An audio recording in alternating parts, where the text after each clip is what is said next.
दरम्यान आदित्य ठाकरेंनी राज्य सरकारवरती हल्लाबोल केलाय। बातचीत केली आहे आमचे प्रतिनिधी अजय माने यांनी। आमदार आदित्य ठाकरे आपल्या सोबत आहेत। आदित्यजी, एक महत्त्वाचा मुद्दा आहे की मुख्यमंत्र्यांनी 6000 कोटींचं टेंडर मागे काढलं। आम्ही पहिल्यापासून सांगत होतो की मागचे घटनाबाह्य मुख्यमंत्री हे कॉन्ट्रॅक्टर मंत्री आहेत, कॉन्ट्रॅक्टरसाठी काम करतात आणि हेच मी त्यावेळी सांगितलं होतं आणि मी चॅलेंज पण दिलं होतं की एक तरी रस्ता पूर्ण होतं का बघा। किती हजार कोटीचं काम काढलं होतं, त्याच्यातून किती टक्के काम पूर्ण झाले? 2-2.5 वर्षात एकदम सगळं काय गुळगुळीत करणार होते, तिजोरी गुळगुळीत करून टाकली आहे, स्वतःचे खिशे भरून टाकलेत, पण कुठेही काम दिसत नाही। मुंबईकरांवर अन्याय जो झालेला आहे तो आपण पाहिला असेल। यालाच जोडून आहे मेट्रोच्या जोडला वांद्र्यामध्ये मेट्रोचं काम सुरू असताना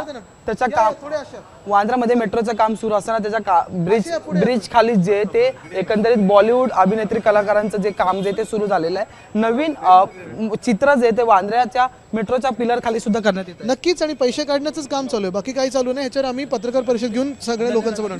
हे होते आदित्य ठाकरे यांनी जे ते सविस्तर चर्चा आपल्यासोबत केलेली आहे। व्हिडिओ जर्नलिस्ट अनिल संगारेसह मी अजय माने, एबीपी माझा, मुंबई। एबीपी माझा, उघडा डोळे बघा नीट।